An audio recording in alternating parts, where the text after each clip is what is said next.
काय करू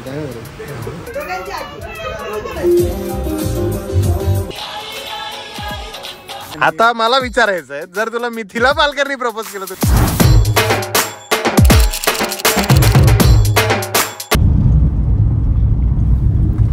एक छोटा रॅन्ट आहे भाई माझा फॉर पीपल हू हॅव 1.5 दिवसाचा गणपती अँड एस्पेशली फॉर श्रवण क्षीरसागर. लास्ट इयर मी त्यांनी तेच केलेलं, लवकर विसर्जन केलं. यावर्षी पण तर लवकरच विसर्जन करतो. एवढं सिरियसली का घेतो भावा? 1.5 दिवसाच्या गणपतीला एवढं सिरियसली का घेतो? जरा शाम करो ना. मला पण यायचं असतं तुमच्याकडे, ज्यांच्याकडे 1.5 दिवसाचे गणपती असतात. मी खूप कमी लोकांकडे जातो आणि मला असं वाटतं की लोक पण खूप कमी लोकांकडे जातात. काही लोक तर खूप लोकांकडे जातात. 1.5 दिवसाच्या गणपती सकाळी निघतात आणि सगळं कव्हर करतात. बट सगळीकडे पाहुणचार, सगळीकडे खायला नाही होत अचीव करायला कधी कधी. तर माझ्या घरी पण गणपती आहे ना 5 दिवसाचा. काल जायचं होतं बट सगळे पाहुणे आले, भजन मंडळी झालं आपलं. आज जायचं होतं बट सकाळी आले, काम होतं. मग त्याच्यानंतर आता बाहेर पडलो मी आणि हा विसर्जन करून टाकतो आहे.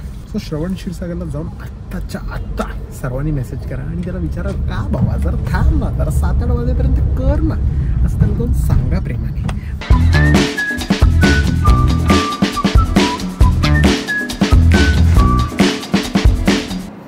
शिंदेच्या घरी आलो आणि शिंदेच नाहीये. 60 फूट आपला एकदम टाइम लॅप्स सारखा दर्शन झालेला आहे. आणि शिंदे गेला विलेपार्लेला 1.5 दिवसाचे दुसरे त्याचे नातेवाईकांचे गणपती वगैरे अटेंड करायला. आणि नेहमी मी असं नाही करत, बट अशी घाई गडबडीत मी ॲक्च्युली कोणाला कधी सांगत नाही मी येतोय पटकन, बिकॉज ते इझी होतं. नाही तर त्यांचे प्लॅन्स त्यांना चेंज करावे लागतात आणि मग ताणजाम वगैरे होतो. सो पटकन जाऊन बोललो दर्शन घेऊ. सो शिंदे घरी अटेंड केला. हे बघ तुझ्या घरचा प्रसाद आहे भाई, छान. आता नेक्स्ट गणपती.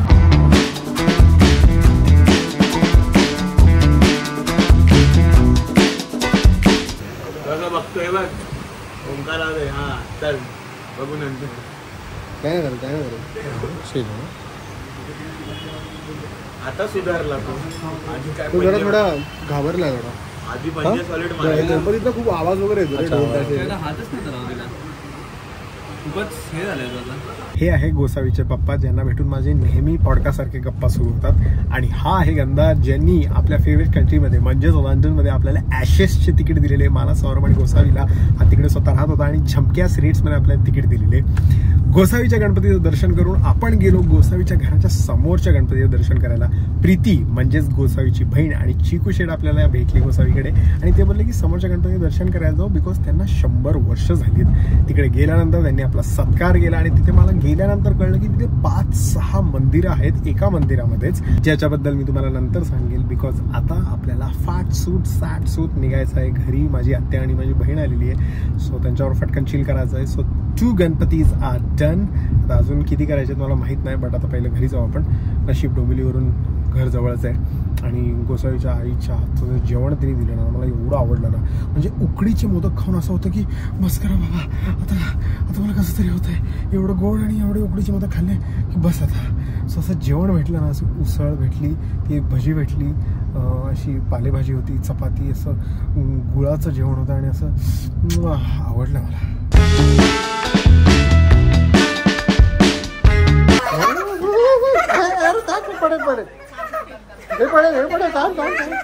हे पेढे वगैरे घेऊन यायचे, आधी तर बेबीवरून यायची.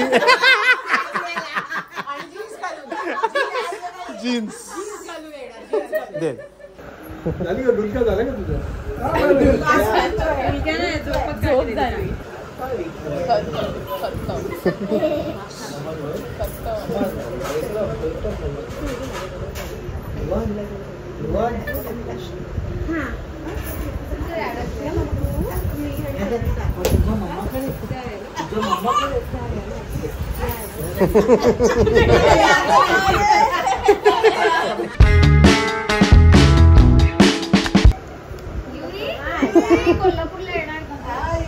प्रिशाला घेऊन झाली तू युवान, तू दीप्ती मामी बरोबर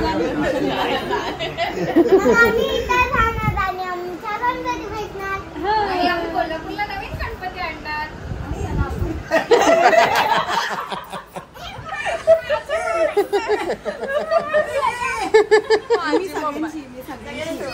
मी प्रिशा दीदीची आत्तू आहे. तू तुझी कशी आजी आहे असं नाही करायचं जा बाबू, असं नाही करायचं. ते बघ हे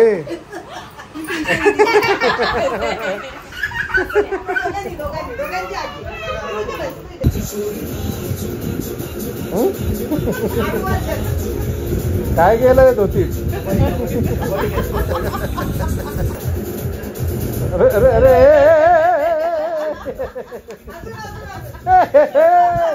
अडकली गाडी, कुठेतरी अडकलेली.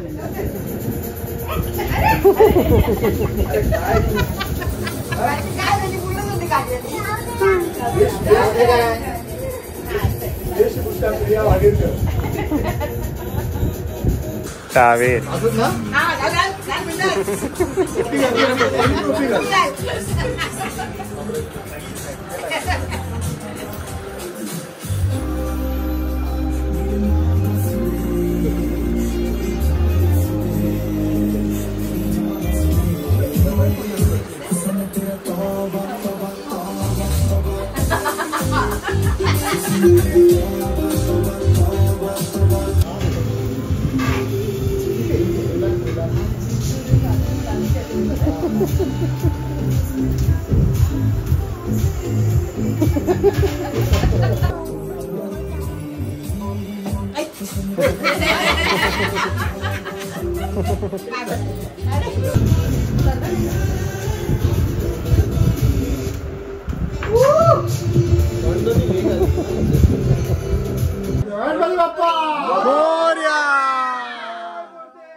मित्रांनो, आपण बसलो आहे दीपराज जाधव च्या गाडीत नाही, च्या नवीन गाडी.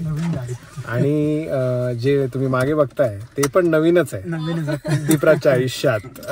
दीपराजचं डिपार्टमेंट आहे Janhvi Deepraj Jadhav. Oh my god, कसं एकदम असं ऑन द स्पॉट एडिट करून टाकलं मी. तो जान्हवी, तुला दीपराजची कोणती गोष्ट आवडते? झोप. तो झोपतो म्हणजे खूप. आणि कोणती गोष्ट नाही आवडत? झोप. आवडणारी आणि न आवडणारी सेमच सांगेल मी. मला एक गोष्ट सांग, तुला कोणी बोलायला सांगितलं? विचारलंय कुणाला? त्याला माहितीये. ट्रेन करतो ना असं पुढे बोलायचं, काहीच बोलायचं नाही मला. नाही. तर जान्हवी बरोबर आपला आपण फेवरेट गेम खेळूया. तुझी बोटं दाखव, दोन्ही हाताची. हा, आता ही किती बोट आहेत? 10. ठीक आहे. आता जर 10 हात असली तर किती बोटं झाली? 100. अजून एकदा चान्स देतोय. 2 हात आहेत माझे, राईट? 200. शाबास, 7 करोड. तुला आलंय का उत्तर? मला बाय कानात सांग, म्हणजे मी तुला सांगतो ना मला कॅमेरा, कारण की मी रोज ब्लॉग बघतो. नाही तसं नाही. बरं राहू दे. हा, 200 झाले. आता अजून पुन्हा एकदा. हा, तूच बोललेली मॅथ्स मध्ये पक्की नाही. काय बोलतो भाई? बायो मध्ये चुकीचं लिहिलेलं. 86% आईच्या गावात. I guess 200 is I don't know. नाही भाई काय 86 भाई? हे कॉपी करून झालेली गँग आहे, पकडले गेलेले. हे असे प्रश्न विचारायचे लग्नाच्या वेळी, कळलं का? मग बरोबर कळतं. तुला खरंच नाही अजून? तू तुझ्या प्रेमाच्या भाषेत काय एक्सप्लेन करून दाखव. कसं? आन्सर नको देऊ, बट एक्सप्लेन करून दाखव. 10 हात आणि आपले 10 बोट आहेत ना. कॅल्क्युलेट करणार तुला मॅथ्स वेगळं तर नाही सांगितलं दीपराजनी, बट ठीक आहे. अजून काहीच नाही सांगितलं. मॅथ्स मध्ये फेल व्हायचं म्हणून मला समजत नाही ना. मॅथ्स मध्ये फेल झाला, बट माझा ब्लॉग बघतो म्हणून पास झालाय तो. रोज नाही बघा ना, नाही लगेच चढू नको झाडावर. बघतो. Let me think on it. भाई एवढं 10 बोट. परत तेच बोलतेस. 10. मला आता तूच दीपराज एक आन्सर दे तिला, आणि म्हणजेच मला तिचं रिॲक्शन बघायचं. 50. शिट. कस काय? तू मोज. ती बोलली की मी उत्तर देते, कॅमेरा परत सुरू कर. सो आता माझा प्रश्न असा आहे, तुझा फेवरेट हिरो कोण आहे? Oh my God. Basic Don't ask me this question. तुझा असा की चॉकलेट बॉय आणि मला तो दीपराज खूप बोलली आवडतो. तू काल. दीपराज. बिप्राक म्हणायचं असेल तिला वाटतं. दीपराज. पण तरी लहानपणापासून किंवा असं थोडं मोठं लहानपणापासून हिरो की असं chocolate boy, wow he so cute. So cute. Yashoman Apte, एक मराठी ऍक्टर. मराठी अच्छा, ऍक्टर. ओके. सो आता जर तुला यशोमान आपटेनी प्रपोज केलं तर तू काय बोलशील? Oh my God. Oh, I'll say no. नाही सांग. तिच्या नो मध्ये जरा कॉन्फिडन्स कमी होता दीपराज. ते तर आता मी गाडीत जाताना बोलतो. आता थांब, आता तुझी फेवरेट ऍक्ट्रेस कोण आहे? तेव्हा तिने मला सांगितलं माझा क्रश होता माझा मिथिला पालकर आहे. ओके, आता मला विचारायचं आहे, जर तुला मिथिला पालकरनी प्रपोज केलं तर काय बोलशील? आता नाही ना, चांगली बायको आहे. पण ऐक, हा पण आहे. ओके, काय झाली तेव्हा आमचं डिस्कस झालं की यशोमान आपटे तिला क्रश होता, मला मिथिला पालकर आवडायची. आवडायची का आवडते? नाही आवडायची, आता नाही आवडत. आवडते. आता तर बायको आहे ना. आता तर मला तिला मी असं बोलत, तू करली हेअर कर, तुला खूप शोभेल. मिथिला पालकर कोण आहे बघायला, अच्छा तू यामुळे मला करली हेअर कर. Mithila Palkar, if you are watching this vlog, नको बघू.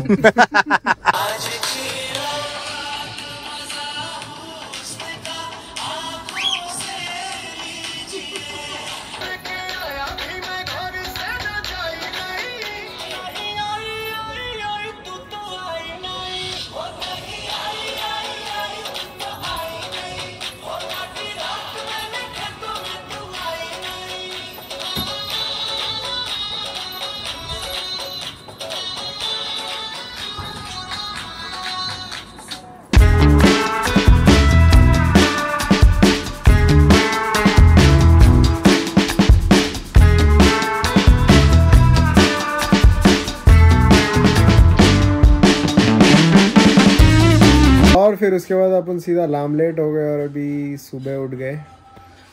ऐक खूप हालत झाली भाई, सच बोलते. वो गणपती ठेवणं म्हणजे सोपं काम नाही भाई, आणि त्याच्यात माझे 1.5 दुसरे गणपती पण नाही झाले. सो त्यांच्याकडे मी नाही जाऊ शकलो, सॉरी. एक्सेप्ट श्रवण क्षीरसागर. नेक्स्ट इयर जेव्हा मी श्रवण क्षीरसागरकडे जाईल ना, तेव्हा बिलीव्ह इन मॅजिक मुवमेंट होईल की त्याच्या विसर्जनाच्या आधी मी केलं. काय भरोसा नाही त्याचा, तो एका दिवसाच्या रात्रीच विसर्जन करून टाकेल. खूप घाई असते त्याला. But yeah that's about it.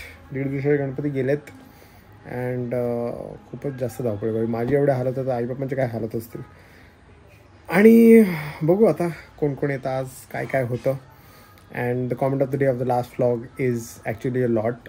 मी स्टोरीवर पण शेअर केली की a lot of NRIs who are out from India, they are saying की भाई एकदम घराची वाईफ देते तुझे ब्लॉग्स, यु नो. म्हणून मी एकदम रॉ ठेवतो याच्यात, मी कमी दिसतो आणि जे काय चालू आहे not making anyone camera conscious and just shooting the moment, ते मी करतोय so that you get the you know rawness.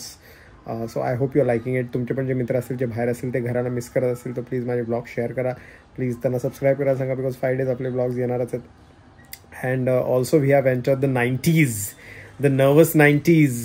सचिनचं जसं असायचं 92nd व्लॉग आहे हा आपला, आणि very nervous. What's going to happen on the 100th vlog I don't know. Actually I know, but तुम्हाला कळवतो मी लवकरच. But yeah that's about it. Like share subscribe फाट फाट फाट फाट करा. आज देखते हैं आज कौन आता है. Believe in magic end hasta la vista la hasta la go.